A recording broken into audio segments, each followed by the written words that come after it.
fundamentally what's changed is that traditional sports signage is now, and I think you guys use the word omni-channel, right? It's now truly a multi-channel asset. So I think when walking through the entire evaluation process with brands, I think they feel comfortable with all of the metrics that we bring to the table. Let's start with the NBA, because I think they do the best job of, or let's say they're creating the most value outside of team properties. So I'd say that for the NBA, we're seeing anywhere from 70 to 90% of value coming from those non-team owned accounts. If we open it up to the rest of sports, I'd feel comfortable saying that on average, you're looking at 50% or more of the value coming from, those non-owned accounts. So, just from a market standpoint, if we're not scanning the long tail of social, there's just a ton of value that's being left on the table.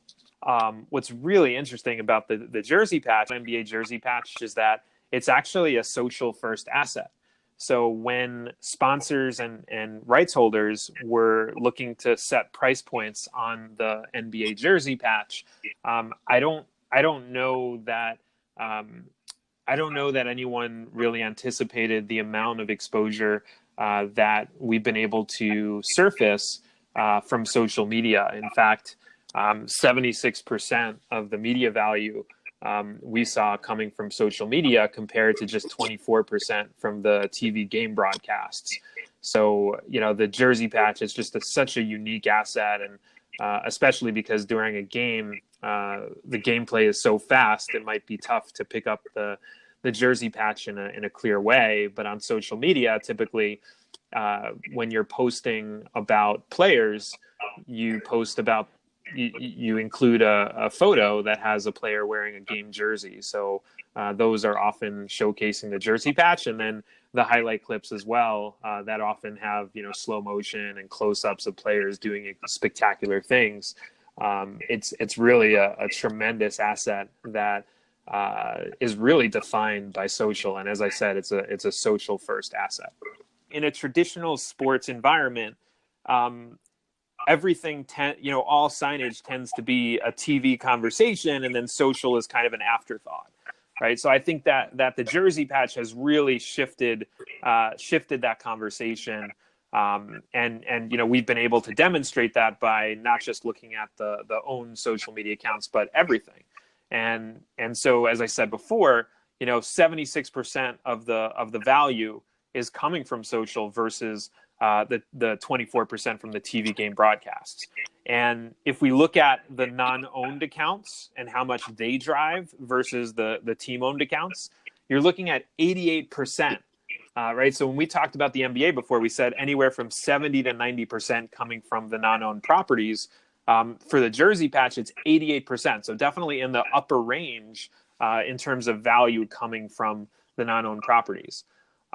And it also says it speaks volumes for apparel in league, like getting apparel sponsorships, because the jersey patch sponsorship is the number 2 sponsorship location on social media.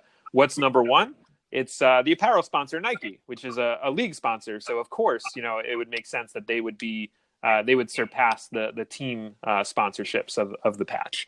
And then one other stat that I think is really interesting about the jersey patch is, typically videos are driving the lion's share of value on social media when it comes to most TV visible signage. But for the jersey patch, it's 64% being driven from images. So it's kind of flip-flopped a little bit. And, as we mentioned before, right, just the way that games are played, right, they're so fast-paced, it would make sense that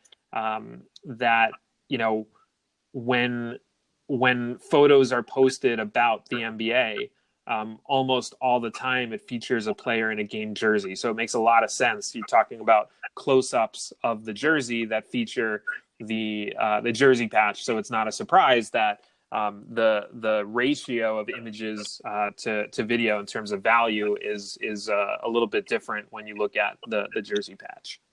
What are the factors that contribute to overall value?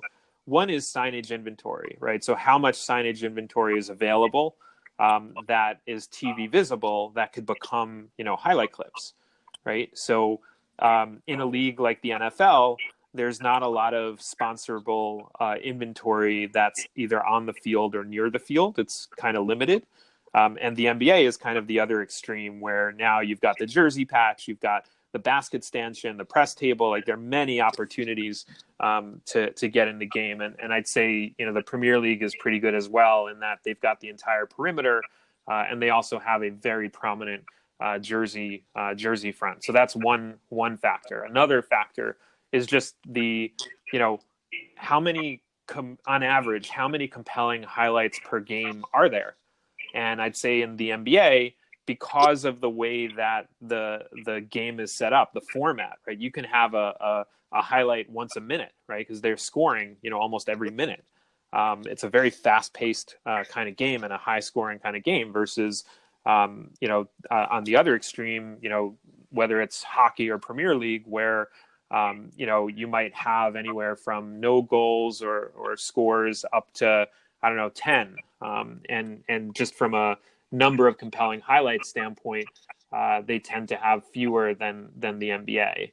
And then the last factor that I think really contributes to that is media distribution rights and kind of their enforcement or lack of enforcement, right? So first, how protective is the league of their content? Are the distribution rights, especially on social media, are they restricted to very few social media accounts, or are they distributed more evenly?